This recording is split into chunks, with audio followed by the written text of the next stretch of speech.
जय हिंद दोस्तों। बिहार एसएससी द्वितीय इंटर स्तरीय संयुक्त प्रतियोगिता परीक्षा 2023 के लिए आज हम लोग रुक्मणी प्रकाशन का वॉल्यूम 2 के प्रैक्टिस सेट 3 को कवर करने जा रहे हैं। प्रैक्टिस सेट 3 के लिए पहला क्वेश्चन है, भारतीय पैरा एथलीटों ने चीन के हांगजू में आयोजित एशियाई पैरा खेलों में कुल कितने स्वर्ण पदक जीतकर इतिहास रच दिया? तो इसका आंसर डी होगा 29। दोस्तों, भारतीय पैरा एथलीटों ने चीन के हांगजू में आयोजित एशियाई पैरा खेलों में कुल 29 स्वर्ण पदक जीतकर इतिहास रच दिया है।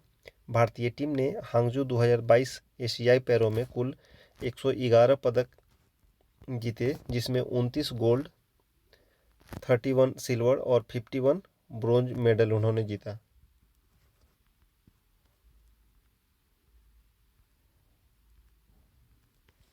संबंधित इम्पोर्टेंट फैक्ट्स है, एशियाई पैरा खेल 2022 का शुभंकर था फेई फेई फेई फेई प्रत्येक 4 सालों पर होता है।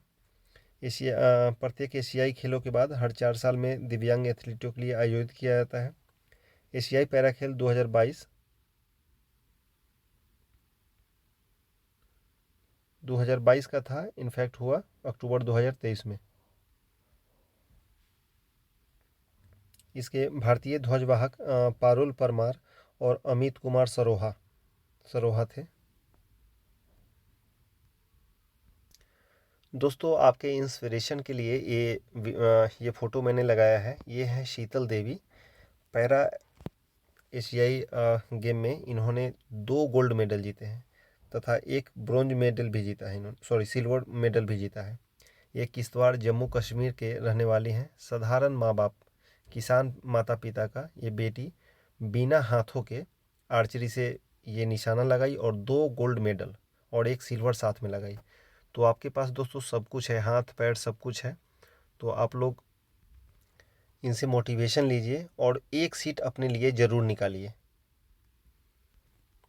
शीतल देवी एक विशेष बीमारी है फोकोमेलिया, जिसमें अपर लिम्स इनके आप देख सकते हैं, इसमें इनके अपर लिम्स दोनों हाथ नहीं है, पैरों से निशाना लगाती है। इतना भी कठिन और निशब्द हूँ। अभी हाल में चर्चा का विषय है, इन्हें पद्मश्री से भी सम्मानित किया गया है। अभी 9 जनवरी माफ़ कीजिए, हाँ 9 जनवरी को अनाउंस हुआ। 26 जनवरी को इनको 9 जनवरी को नामित किया गया, 26 जनवरी को इनका अनाउंस हुआ था पद्मश्री के लिए। तो दोस्तों, ये कर सकती हैं तो आप लोग क्यों ही नहीं कर सकते हो। इम्पोर्टेंट फैक्ट्स फिर से, पैरा एशियन गेम्स 2023 आयोजन हांगजू चीन। भारत ने कुल पदक जीते 111। पैरा एशियन गेम्स की शुरुआत 2010 में हुआ था, ये चौथा है। आदर्श वाक्य, हर्ट्स मीट ड्रीम्स शाइन। ध्वजवाहक पहले बताया, पारुल परमार और अमित सरोहा। अगला पैरा एशियन गेम्स 2026 जापान में आयोजित किए जाएंगे। अगला प्रश्न है, भारतीय मूल की किस लेखिका को ब्रिटिश एकेडमी बुक प्राइज 2023 प्रदान किया गया है? तो इसका आंसर है नंदिता दास। दोस्तों, नंदिता दास जी को कोटिंग इंडिया के लिए British academy book prize 2023 winner घोषित किया गया है। अगला प्रश्न है, यूनेस्को द्वारा अमूर्त सांस्कृतिक विरासत की सूची में शामिल गरबा किस राज्य से संबंध है? तो we all know garba Gujarat से संबंधित है। दोस्तों, गरबा गुजराती लोक नृत्य है जो 9 दिवसीय हिंदू त्यौहार नवरात्रि के दौरान किया जाता है।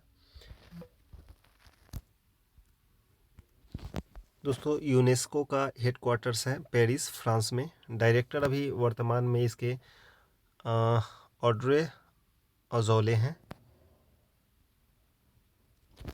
अगला प्रश्न है, उत्तर कोरिया और दक्षिण कोरिया को अलग करने वाली अंतर्राष्ट्रीय सीमा रेखा को किस नाम से जाना जाता है? तो इसका आंसर है सी, सैन्य सीमांकन रेखा या 38 पैरेलल लाइन। यहाँ कुछ इंपॉर्टेंट लाइन है। रेड क्लिफ लाइन इंडिया और पाकिस्तान, ड्यूरेंट लाइन पाकिस्तान और अफगानिस्तान, मैकमोहन इंडिया चाइना, 38 हमने जिक्र किया साउथ कोरिया और north Korea, 31st parallel line Iran और इराक के बीच में है। 49th पैरेलल यूएसए और कनाडा के बीच में है। और हिंडनबर्ग लाइन जर्मनी और फ्रांस के बीच में है। दोस्तों जर्मनी और फ्रांस के बीच में जर्मनी और फ्रांस के बीच में मैगी नोट है, ये गलत है। हिंडनबर्ग इनफैक्ट जर्मनी और पोलैंड के बीच में है। पोलैंड, फ्रांस और जर्मनी के बीच में मैगी नोट। अगला प्रश्न है भूटान की सीमा इनमें से किस भारतीय राज्य से जुड़ी हुई नहीं है? तो इसका आंसर होगा असम जुड़ा है, सिक्किम है, पश्चिम बंगाल है, ओडिशा नहीं है, ओडिशा भूटान से काफ़ी दूर है। इसे मैप से समझिए, ये है भूटान, भूटान के साथ लगा हुआ है सिक्किम पहला, दूसरा वेस्ट बंगाल, तीसरा असम, चौथा अरुणाचल प्रदेश। ओडिशा कहीं यहाँ अवस्थित है, वेस्ट बंगाल के नीचे। भूटान से संबंधित कुछ इम्पोर्टेंट फैक्ट्स हैं। भूटान की राजधानी थिम्पू, मुद्रा यहाँ का नगुल्ट्रम, संसद सोगडू, आज़ादी दिवस 17 दिसंबर 1907 में। राष्ट्रीय प्रतीक में आ जाइए, राष्ट्रीय पशु इसका तौकीन है। और राष्ट्रीय खेल हमेशा पूछा जाता है आर्चरी, तीरंदाजी, वही आर्चरी जो शीतल देवी से संबंधित है। और इसका नृत्य चाम डांस, हाँ, सीमा रेखा अरुणाचल, असम, सिक्किम, पश्चिम बंगाल 699 किलोमीटर के साथ है। इम्पोर्टेंट पर्वत यहाँ पर पूछे जाने वाला ब्लैक माउंटेन, कूला कांगड़ी। नदियाँ, मानस नदी भूटान की सबसे लंबी नदी है।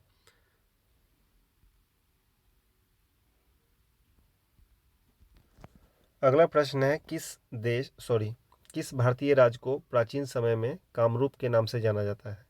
तो कामरूप कामाख्या असम कामरूप के नाम से जाना जाता है।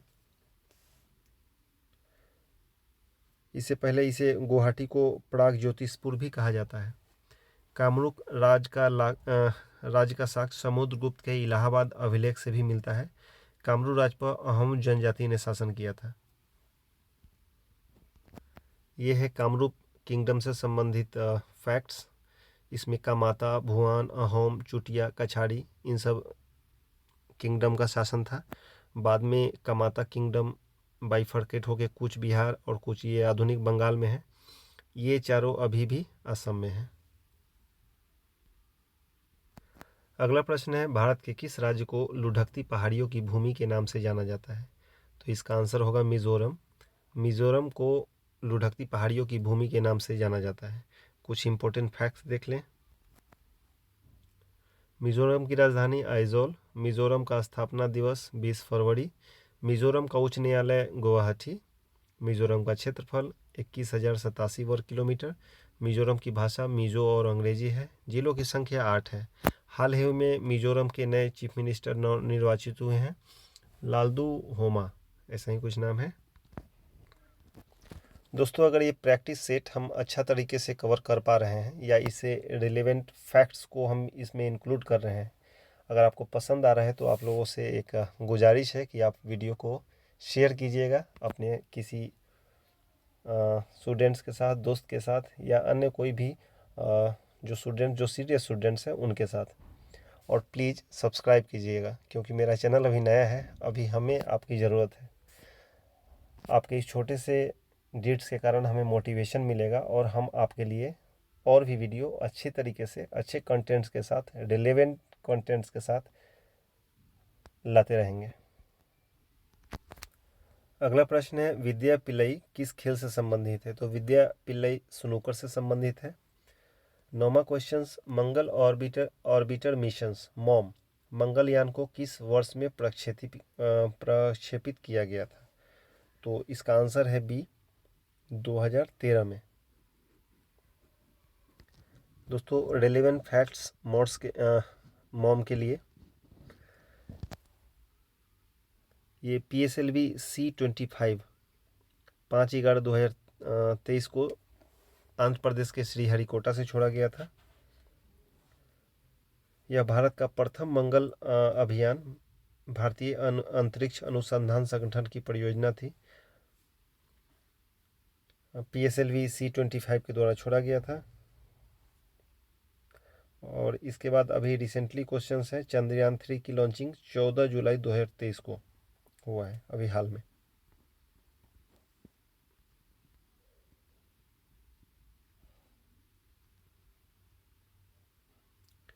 रेलेवेंट फैक्ट्स को और भी ध्यान से आप लोग पढ़ लीजिएगा। अगला प्रश्न है, रविन्द्रनाथ टैगोर को किस वर्ष में नोबेल पुरस्कार से सम्मानित किया गया? तो रविन्द्रनाथ टैगोर को नोबेल पुरस्कार से 1911 में, सॉरी माफ़ कीजिएगा, 1913 में गीतांजलि के लिए साहित्य का नोबेल दिया गया था। नोबेल पुरस्कार की शुरुआत 1901 से की गई है। दोस्तों, रविंद्रनाथ टैगोर ने हमारे राष्ट्रगीत राष्ट्रगान जन गण मन और बांग्लादेश के लिए राष्ट्रगान अमार सोनाल बांग्ला का और श्रीलंका का भी राष्ट्रगान इन्होंने ही लिखा है। वर्ष 1915 में मिली नाइटहुड की उपाधि को टैगोर ने 13 अप्रैल 1919 को हुए जालियांवाला बाग हत्याकांड के विरोध में लौटा दिया था। रविन्द्रनाथ टैगोर को उनकी काव्य रचना गीतांजलि के लिए 1913 में साहित्य के क्षेत्र में नोबेल पुरस्कार दिया गया था। यह पुरस्कार जीतने वाले पहले गैर यूरोपीय थे। इससे पहले किसी भी एशिया महादेश के कोई भी लोगों द्वारा नहीं जीता गया था।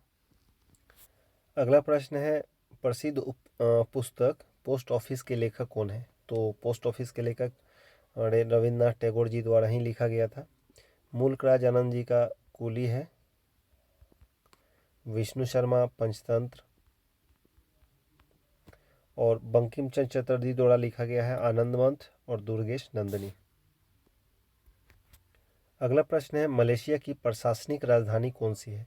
तो मलेशिया की प्रशासनिक राजधानी पुत्रजया है, जबकि इसका राष्ट्रीय राजधानी कोलालमपुर है। अगला प्रश्न है, अंडमान और निकोबार द्वीप समूह बंगाल की खाड़ी में भारतीय मुख्य भूमि के डैश में स्थित है? तो अंडमान और निकोबार दक्षिण पूर्व में स्थित है, ऑप्शन सी होगा इसका। रिलेवेंट फैक्ट जानते हैं। दोस्तों, अंडमान और निकोबार द्वीप समूह 6 डिग्री नीचे से 6 डिग्री और ऊपर 14 डिग्री उत्तरी अक्षांश में अवस्थित है। 10 डिग्री द्वारा अंडमान और निकोबार विभाजित है। अंडमान निकोबार की जलवायु नम उष्णकटिबंधीय और तटीय है। अंडमान द्वीप समूह में दक्षिण पश्चिम तथा उत्तर पूर्वी दोनों मानसून की वर्षा होती है। इसका सबसे दक्षिणतम बिंदु इंदिरा पॉइंट और भारत का स्थलीय तटीय बिंदु है रामेश्वरम, कन्याकुमारी। राजधानी इसका पोर्ट ब्लेयर।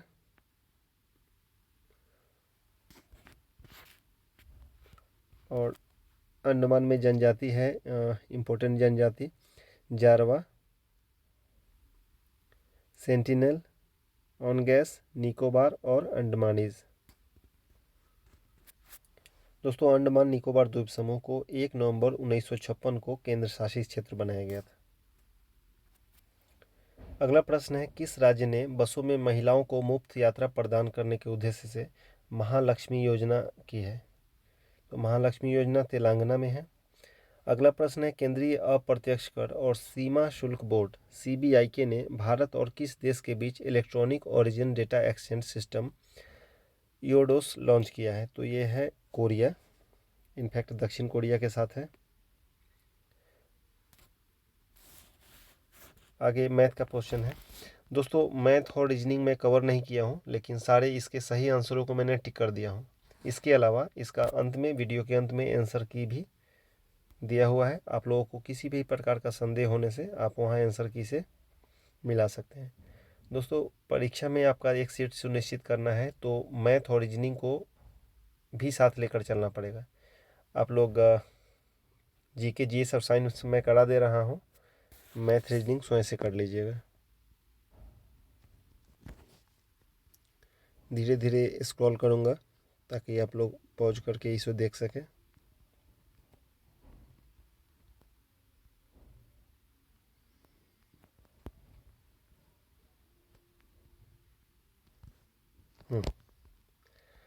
अगला प्रश्न है, मिस वर्ल्ड प्रतियोगिता 2023 किस देश में आयोजित किया जाएगा, किया गया या किया जाएगा?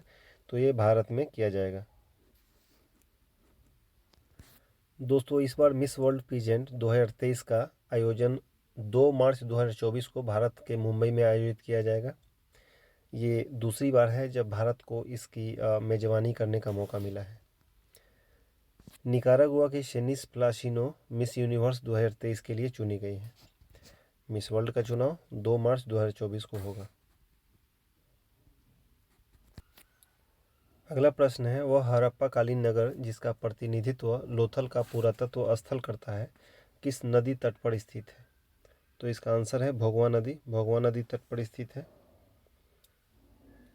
हड़प्पाकालीन नगर लोथल वर्तमान में गुजरात के अहमदाबाद जिले में स्थित है। लोथल 1954 में रंगनाथ राव द्वारा खोजा गया था। लोथल का तत्कालीन हड़प्पा सभ्यता में वह स्थान था जो सिंधु और सौराष्ट्र को जोड़ता है।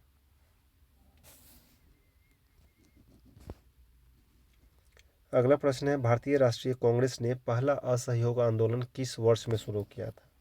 तो विल्लो की असहयोग आंदोलन 1920 में शुरू किया गया था। कुछ इंपॉर्टेंट फैक्ट्स हैं।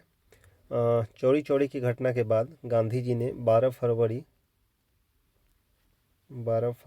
1922 ईस्वी को असहयोग आंदोलन की समाप्ति की घोषणा कर दी। आंदोलन समाप्त होते ही मार्च 1922 में गांधी जी को गिरफ्तार कर लिया गया था। स्वास्थ्य कारणों से हालांकि उन्हें 1924 में छोड़ दिया गया था। असहयोग आंदोलन 1 अगस्त 1920 को शुरू किया गया था। अगला प्रश्न है, महात्मा गांधी जब द्वितीय गोलमेज सम्मेलन सभा में भाग लेने लंदन गए थे तो कहाँ ठहरे थे? तो इसका आंसर है किंग्सले हॉल में। गांधी जी लंदन के किंग्सले हॉल में ठहरे थे। 5 मार्च 1931 को हुए गांधी इरविन समझौते के बाद गांधी जी ने कांग्रेस के एकमात्र प्रतिनिधि के रूप में इस सम्मेलन में हिस्सा लिया। प्रथम गोलमेज सम्मेलन 12 नवंबर 1930 को, इसको पिक्चर के माध्यम से देखते हैं। प्रथम गोलमेज सम्मेलन 12 सितंबर 1930 से 29 जनवरी 1931 तक। द्वितीय 7 सितंबर 1931 से, इसी में महात्मा गांधी गए थे। और 21 शिप से गए थे तो एसएस राजपूताना से एसएस 7 सितंबर एसएस राजपूताना। तृतीय गोलमेज सम्मेलन 17 नवंबर 1932 से 24 दिसंबर 1932 तक हुआ था। अगला प्रश्न है, आज़ाद हिंद फौज दिवस किस तिथि को मनाया गया था? तो आज़ाद हिंद फौज दिवस 12 नवंबर 1945 को मनाया गया था। 5 से 11 नवंबर 1945 तक आज़ाद हिंद फौज के सिपाहियों आर.के. सहगल, शाहनवाज तथा गुरबख्श सिंह ढिल्लन पर लाल किले में मुकदमा चलाया गया था। 36वां प्रश्न है, निम्नलिखित में से नृत्य का शास्त्रीय रूप कौन सा है? मणिपुरी, मयूरभंज, आंसर होगा मणिपुरी। दोस्तों भारत के 8 शास्त्रीय नृत्य भरतनाट्यम तमिलनाडु, कथक उत्तर प्रदेश, कथकली केरल, कुचिपुड़ी आंध्र प्रदेश, मणिपुरी मणिपुर, ओडिसी उड़ीसा से, सत्रिया असम से, मोहिनीअट्टम केरल से। अगला प्रश्न है, किस भारतीय राज्य में सामाजिक उत्सव छपार मेला आयोजित किया जाता है? तो छपार मेला दोस्तों पंजाब में आयोजित किया जाता है। बिहार में सोनपुर, पुष्कर मेला राजस्थान से संबंधित है। अगला प्रश्न है, पश्चिमी तटीय मैदान के विभाजन के संदर्भ में निम्नलिखित में से कौन सा युग्म सही सुमेलित नहीं है? महाराष्ट्र कोंकण तट, गुजरात काठियावाड़, केरल कोरोमंडल, कर्नाटक मंगलोर तट। पश्चिमी तटीय मैदान के विभाजन के संदर्भ में निम्नलिखित में कौन सा युग्म सही सुमेलित नहीं है? तो सही सुमेलित नहीं दोस्तों केरल कोरोमंडल तट, ये गलत है। दोस्तों गुजरात में कच्छ और काठियावाड़ और यहाँ महाराष्ट्र से लेके कर्नाटका तक कोंकण तट, गोवा भी। हालांकि कर्नाटक के इस तट को मंगलोर तट भी कहते हैं।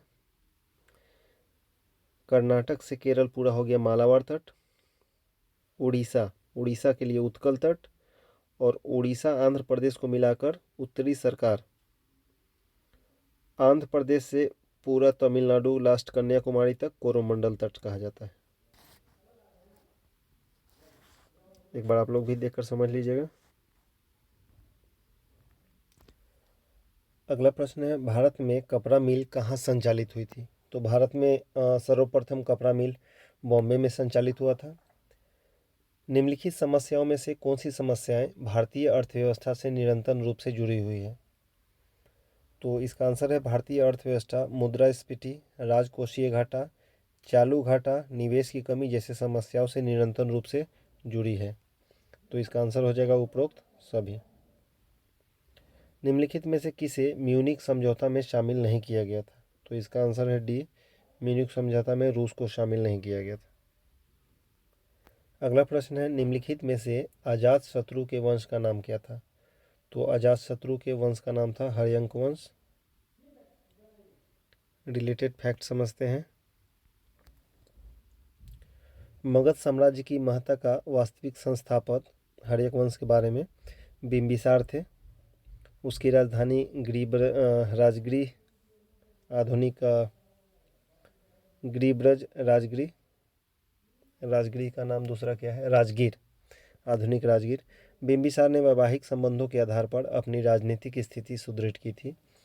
बिंबिसार ने अपने राजकीय चिकित्सक जीवक को पड़ोसी राज्य अवंती भेजा था। बिंबिसार को उसके पुत्र अजातशत्रु ने बंदी बनाकर सत्ता पर कब्जा किया था। बाद में अजातशत्रु ने इन्हें मरवा दिया था या मार दिया था, जिन्हें कूनिक के नाम से जाना जाता है। अजातशत्रु ने वज्जित संघ के लिच्छवियों को पराजित करने के लिए रथ मूसल और महाशिलाकंटक नामक हथियारों का उपयोग किया था। इसे बाहुबली मूवी में भी दिखाया गया है।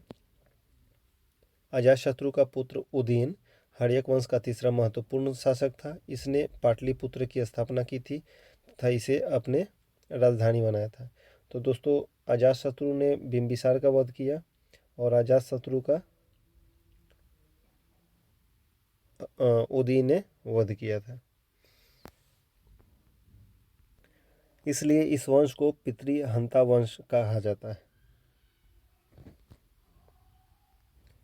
अच्छा, मगध पर राज्य करने वाले राजा क्रम से हैं, माने उनके वंशानुगत के हिसाब से। हंसना मुस्कुराना साथ साथ है। ह से हर्यक वंश, स से शिशुनाग, ना नागवंश, मु मौर्य वंश, स शुंग वंश, कुराना कण्व वंश, सात सातवाहन, या इसे ऐसे भी याद कर सकते हैं आप, हसीन मशूक सा। आसान रहेगा और कभी नहीं भूलेंगे आप। अगला प्रश्न है, निम्नलिखित में से किस वंश की शासिका रानी दीदा थी? तो रानी दीदा दोस्तों उत्पल वंश से संबंध रखती है। दोस्तों ये पढ़ें कि आप जानते हैं कि महारानी दीदा भारत की एकमात्र ऐसी महिला शासिका थी जिन्होंने लगातार 50 वर्षों तक कश्मीर में शासन किया। गजनी को दीदा ने अपनी रणनीति से एक बार नहीं बल्कि 2 बार भारत में घुसने से रोका और उसे युद्ध में हराया भी था। महारानी दीदा 35,000 सेना की टुकड़ी के सामने अपनी 500 की छोटी सेना लेकर पहुंची और 45 मिनट में युद्ध को जीत लिया था। तो भारतीय भूमि वीरों से भरा पड़ा हुआ है। भारतीय उपमहाद्वीप में लौह का सर्वप्रथम साहित्यिक संदर्भ किसमें मिलता है? तो भारतीय उपमहाद्वीप में लौह का सर्वप्रथम साहित्यिक संदर्भ यजुर्वेद में मिलता है। दोस्तों, जो धातु युग था उसमें सबसे शुरू से अंत तक 3 युग का शॉर्ट ट्रिक है CBI। C फॉर कॉपर यानी ताम्र युग, कांस्य युग और ये लौह युग। माजुली द्वीप जो दुनिया का सबसे बड़ा नदी डेल्टा है कहाँ स्थित है? तो वी ऑल नो माजुली द्वीप असम में स्थित है, ब्रह्मपुत्र नदी के बीच में। ऐसा कुछ है माजुली द्वीप। मैथ का क्वेश्चन आ गया, बनाइएगा।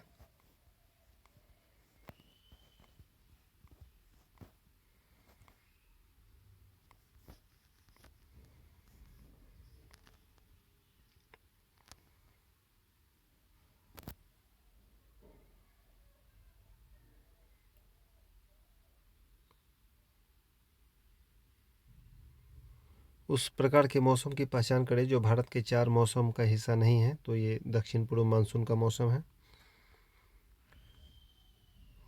62 क्वेश्चन, भारत के सेवानिवृत्त राष्ट्रपति के लाभों के संबंध में निम्नलिखित में से कौन सा कथन सही है? तो भारत के पूर्व राष्ट्रपति माफ़ कीजिएगा, इसका आंसर होगा ये।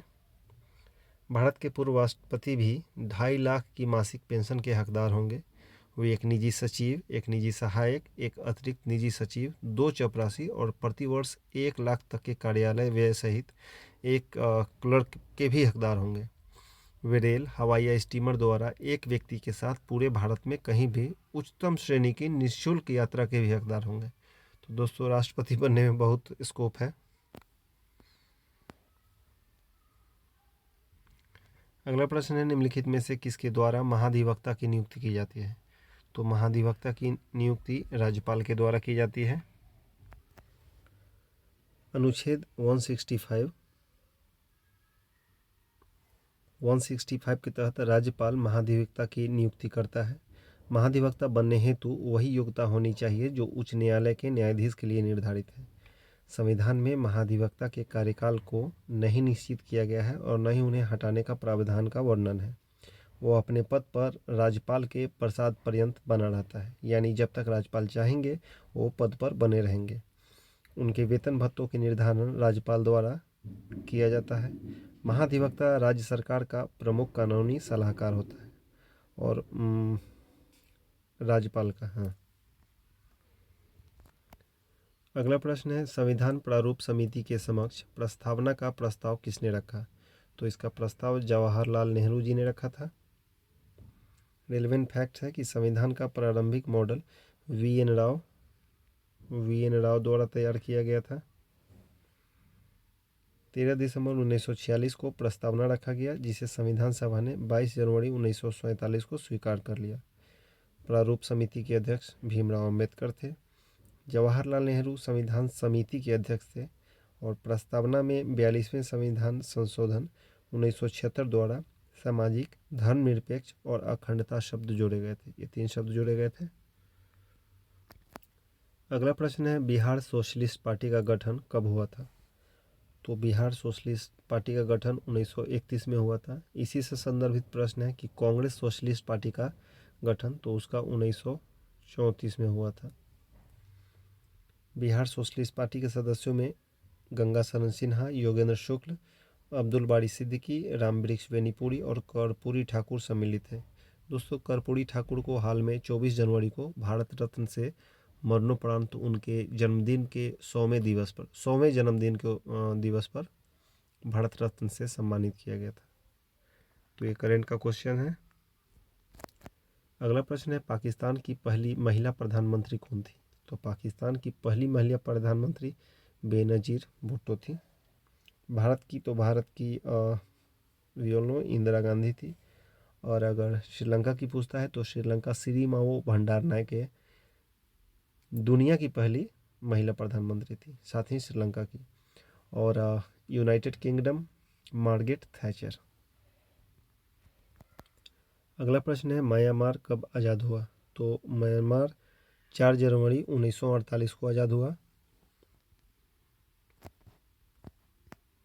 और ये भारत शासन अधिनियम 1935 के तहत भारत से अलग कर दिया गया था। अगला इंपॉर्टेंट प्रश्न, रूस की मुद्रा का नाम क्या है? तो रूस की मुद्रा का नाम रूबल है। रियाल सऊदी अरब का है, सऊदी का। और यूरो यूरोपीय यूनियन के 28 देशों में से 29 देशों की आधिकारिक मुद्रा है। हिंदी किस लिपि में लिखी जाती है? तो हिंदी देवनागरी में लिखी जाती है। देवनागरी।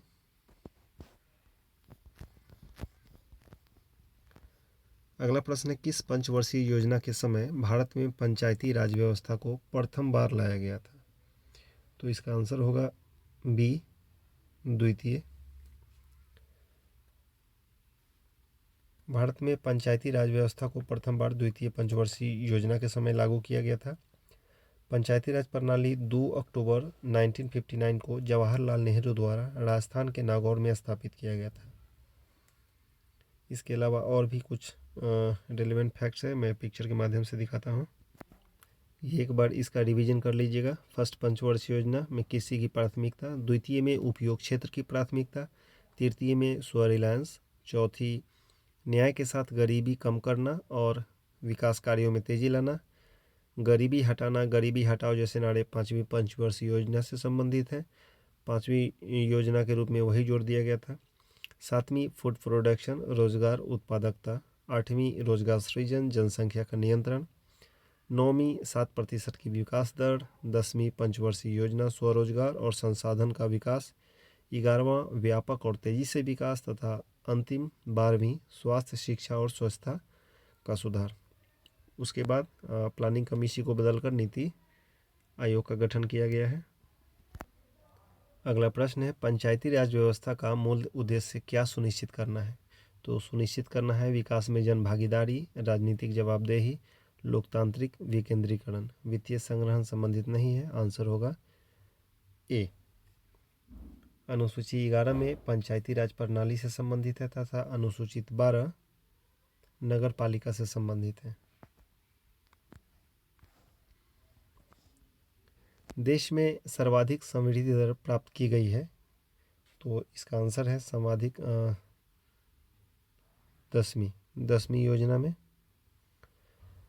पाँचवीं पंचवर्षीय योजना का मूल उद्देश्य क्या था? अभी हम लोगों ने जिक्र किया था। पाँचवीं पंचवर्षीय योजना का मूल उद्देश्य गरीबी हटाना, गरीबी हटाओ जैसे नारे थे। आर्थिक संकट तथा तेजी से बढ़ती महंगाई के कारण गरीबी लोगों की दशा को सुधारने के लिए आर्थिक कल्याण पर बल दिया गया था।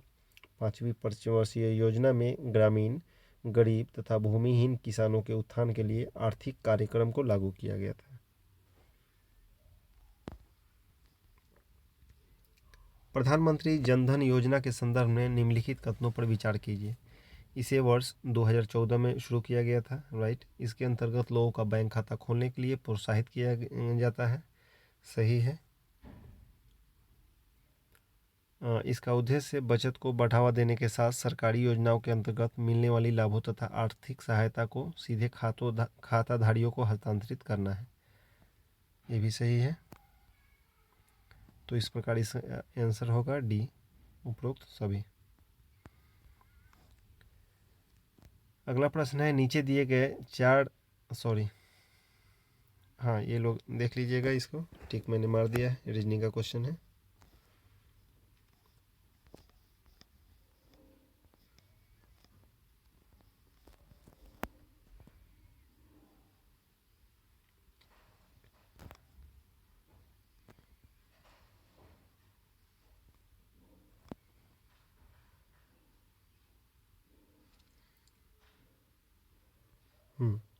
निम्नलिखित में किसने मिल्खा सिंह को फ्लाइंग सिख का खिताब दिया था? तो ये जनरल अयूब खान पाकिस्तान के तत्कालीन राष्ट्रपति थे। इन्होंने फ्लाइंग सिख का खिताब मिल्खा सिंह को दिया था। ये छूट गया 91। नौकरी पेशा लोगों के बीच लोकप्रिय बचत योजना लोक भविष्य निधि, पब्लिक प्रोविडेंट फंड, पीपीएफ होता है 7.1%। इसके अलावा अगर बात करें हम लोग इंटरेस्ट की, तो किसान केवीपी, किसान विकास पत्र में 7.5%, सुकन्या समृद्धि में 8.0 और एनएससी में 7.7 है। तो इस प्रकार सबसे ज़्यादा इंटरेस्ट है सुकन्या समृद्धि योजना में। एनएससी किसान विकास पत्र, सबसे कम पीपीएफ में। अगला प्रश्न, 1978-79 से ग्रामीण विकास का एक व्यापक कार्यक्रम प्रारंभ किया गया जिसका उद्देश्य ग्रामीण बेरोजगारी को कम करना था। इस योजना का नाम था समन्वित ग्रामीण विकास कार्यक्रम। भारत में गरीबी अनुमानों का आधार है परिवार का उपयोग व्यय। 95 भारत की किस पंचवर्षीय योजना का अंतर्गत समाजवादी सिद्धांतों को अपनाया गया था? तो सामाजिक सिद्धांतों को अपनाया गया था द्वितीय पंचवर्षीय योजना में। ऑलरेडी डिस्कस है, ये पीसी महालनोबिस मॉडल पर आधारित थी। इस योजना में कृषि के साथ साथ औद्योगिक विकास पर भी ध्यान दिया गया था।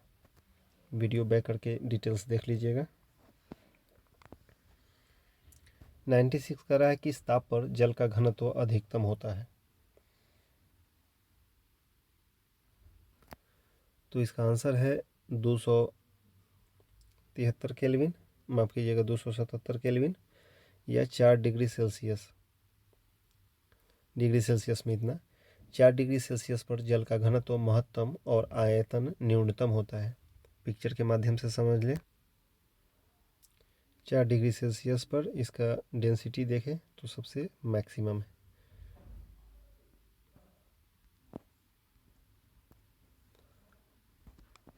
चार डिग्री सेल्सियस पर कीजिएगा आयतन न्यूनतम।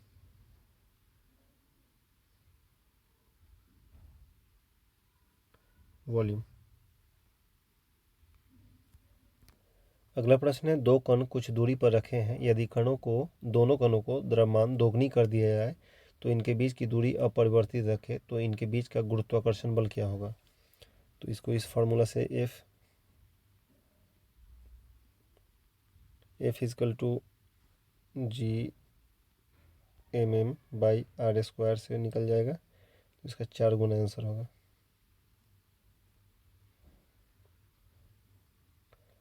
दो समानांतर धारावाही तार जिनमें एक ही दिशा में विद्युत धारा प्रवाहित हो रही है एक दूसरे को आकर्षित करती है, इसका कारण क्या है?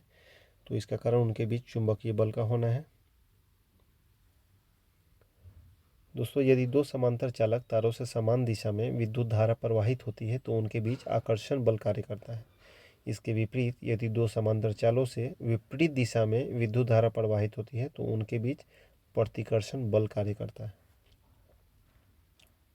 जीव जो अधिक दूर के संबंधी हैं उनके डीएनए में अधिक अंतर होंगे, इस विचार के आधार पर निम्नलिखित दृष्टिकोण को क्या कहा जाता है? तो इसका आंसर है आणविक जातिवृत्त।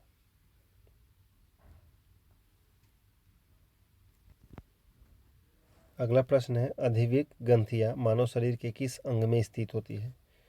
तो स्थित ये वृक्क में होती है, किडनी में। इसके संबंध में थोड़ा डिटेल में आइए पिक्चर में समझते हैं। दोस्तों, ग्लैंड 2 टाइप्स के होते हैं मूलतः, इंडोक्राइन और एक्सोक्राइन।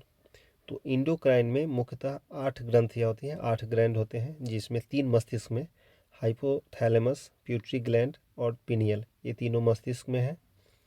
इसके अलावा थायराइड जो गले में होती है, अभी हम लोग बात किए थे एड्रिनल ग्लैंड की, ये किडनी में है। पैनक्रियाज में है। इसके अलावा महिलाओं में ओवरी, टेस्टिकल पुरुषों में होता है। एक्सोक्राइन भी है। एक्सोक्राइन मुख्यतः स्वेद, लार, स्तन, पाचन तंत्र, ये सब एक्सोक्राइन ग्रंथि बोलते हैं इसको।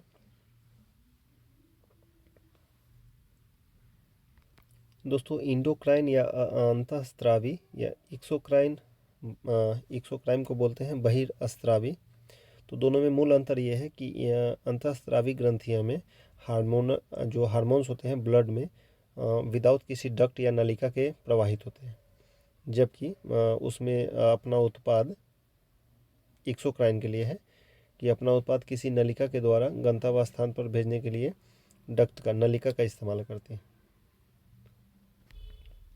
अगला प्रश्न है, दाद किस प्रकार की बीमारी है? तो दोस्तों, दाद फंगस बेस्ड बीमारी है।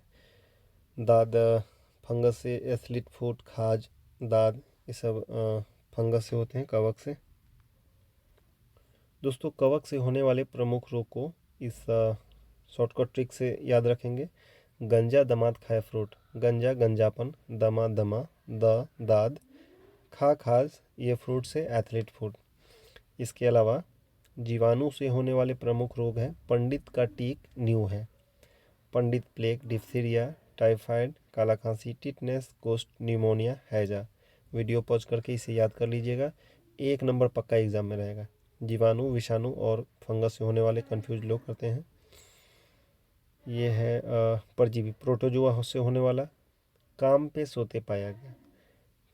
कालाजार, मलेरिया, पेचिश, सोते, सोने की बीमारी, मस्तिष्क, प्रभावी अंग, परजीवी का नाम। वीडियो को पॉज करके देख लीजिएगा, डिस्कशन करेंगे, वीडियो ये लंबा जा रहा है। फंगस कौवा के गंदा खाद है, ये भी है। गंजा दामाद खाया फ्रूट, या कौवा के गंदा खाद है। विषाणु से होने वाली बीमारियाँ, रेखा हमें हिट करके पोएचे, काई पोएचे पीछे छोड़ गए। देख लीजिएगा आप लोग। दोस्तों अगला प्रश्न है साधारण नमक, साधारण सा क्वेश्चन। साधारण नमक का रासायनिक नाम निम्नलिखित में से क्या है? तो साधारण नमक का रासायनिक नाम सोडियम क्लोराइड, ये कैल्शियम कार्बोनेट है। अगला प्रश्न है चंद्रमा के पृष्ठ के निकट मुक्त रूप से गिरते विभिन्न द्रव्यमानों के दो पिंडों के बीच क्या? तो इसका आंसर होगा ए, के वे किसी भी क्षण समान होंगे। अगला प्रश्न है धारावाहक तार कैसा होता है? तो धारावाहक तार 104 का सी धनात्मक है, न्यूट्रल है। अगला प्रश्न है यौन संचारित रोग के संबंध में निम्नलिखित में से कौन सा विकल्प सही है?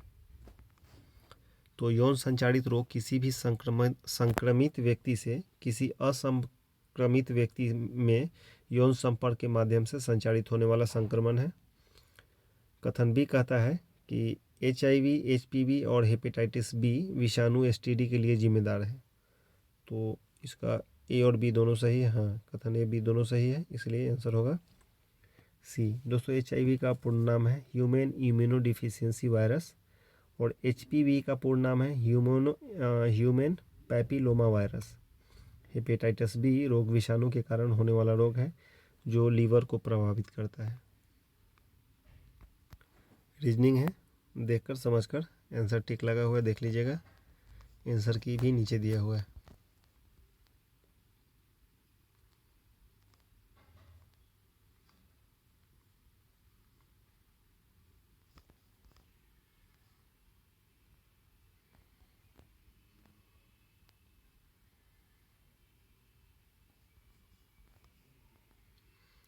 अगला क्वेश्चन है मिर्गी, इपिलेप्सी से शरीर का कौन सा अंग प्रभावित होता है? तो इपिलेप्सी से मस्तिष्क प्रभावित होता है। अच्छा दोस्तों, इसमें ना अमूमन वेट पूछा जाता है, हृदय का वेट। तो हृदय का वेट 300 ग्राम। यकृत सबसे बड़ी ग्रंथि है, आपको पता है। इसका वजन लगभग 1.5 से 2 kg होता है, 2 kg। और वृक्क का वजन होता है 140 ग्राम। किडनी, एड्रिनल ग्रंथि इसी में होता है। अगला प्रश्न है DNA के एक एकल क्षारक युग्म के परिवर्तन को क्या कहते हैं? तो DNA के एकल क्षारक युग्म के परिवर्तन को कहते हैं बकवास उत्परिवर्तन। इनमें से किस तत्व का घनत्व अधिकतम है? तो तत्व का घनत्व ऑस्मियस का अधिकतम होता है। अगर द्रव में है तो पारा का अधिकतम है। अगला प्रश्न है निम्नलिखित में से कौन सा 1897 में खोजा गया पहला बी विटामिन था? तो ये था थायमिन।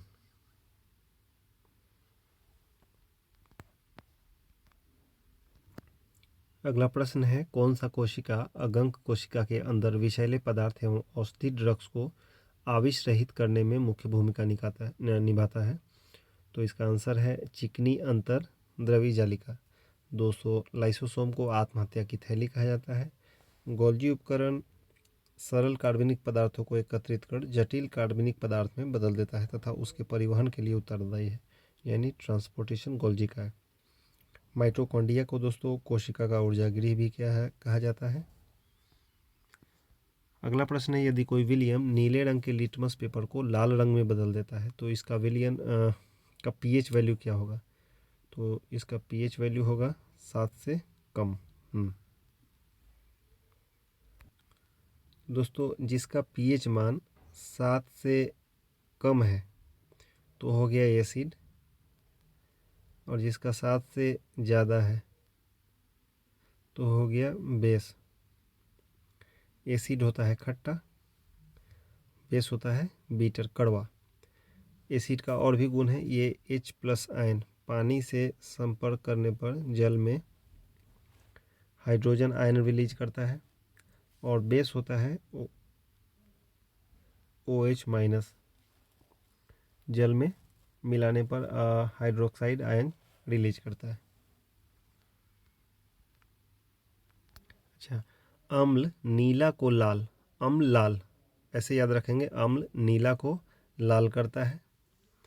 अच्छा, जो बेस है क्षार, वो गुलाबी कर देता है किसको, फेनोल्फथलीन को।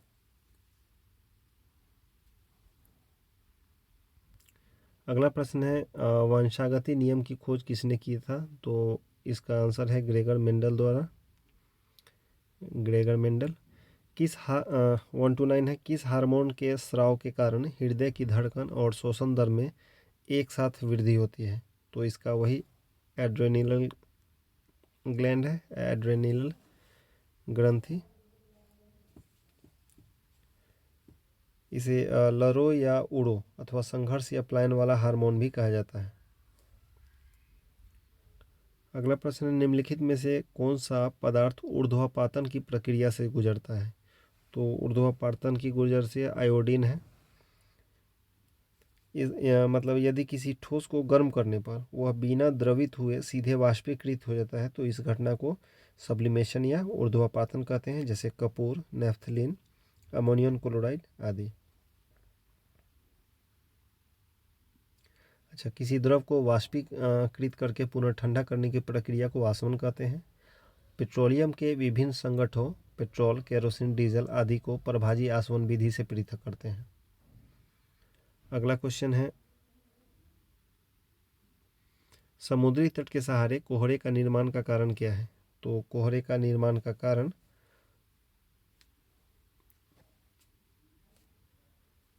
ए अभिवहन है। माफ कीजिएगा, 131 छूट गया था। 131 है, मानवों में जैव प्रक्रियाओं का नियंत्रण और नियमन होता है तंत्रिका और अंतःस्रावी नर्व्स और इंडोक्राइन नर्व से। अन्योन्य प्रेरकत्व का मात्रक है, माफ कीजिएगा ये थोड़ा सा कॉम्प्लेक्स है, हेनरी। निम्न प्रजातियों में किसमें एक परमाणु की ऑक्सीकरण संख्या +6 है, तो ये इसका आंसर हो जाएगा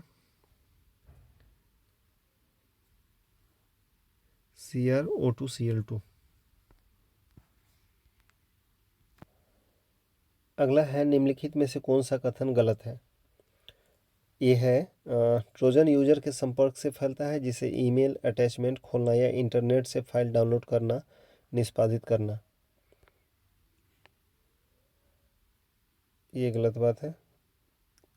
गलत है ये। ट्रोजन एक वैध सॉफ्टवेयर की तरह दिखता है। सही है। ट्रोजन स्वयं को दोहराता है और अन्य फाइलों को संक्रमित करता है। यही है, सही है। कुछ ट्रोजन सिस्टम में दुर्भावनापूर्ण उपयोगकर्ता पहुंच देने के लिए बैकडोर बनाते हैं। ये भी सही है। दोस्तों किसी पदार्थ में, माफ़ कीजिएगा, ट्रोजन हॉर्स मेलवेयर का एक रूप है जो कंप्यूटर सिस्टम या कंप्यूटर नेटवर्क के बारे में कुछ महत्वपूर्ण जानकारी हासिल कर लेता है। ट्रोजन हॉर्स का मुख्य उद्देश्य सिस्टम से मूल्यवान डेटा चुराना है। ट्रोजन हॉर्स को दूर से नियंत्रित किया जा सकता है। ट्रोजन हॉर्स में स्वयं को प्रतिकृति बनाने यानी डुप्लीकेट बनाने की, क्लोन बनाने की क्षमता का अभाव होता है।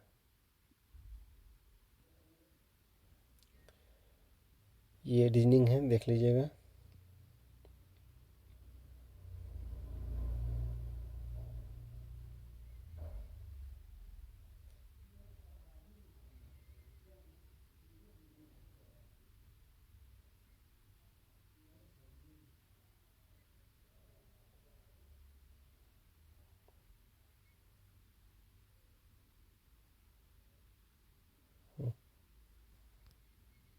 दोस्तों आंसर की है।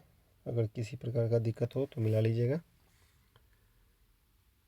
तो अंत में दोस्तों एक रिक्वेस्ट आपसे फिर से कि अगर ये प्रैक्टिस सेट अच्छा लगा हो, मैंने इसे अच्छे तरीके से कवर किया हो, इसे संबंधित क्वेश्चन को, रिलेवेंट फैक्ट्स को अगर इसमें इंक्लूड किया है तो प्लीज़ इसे शेयर कीजिएगा और सब्सक्राइब भी कीजिएगा। डिस्कशन। Thank you.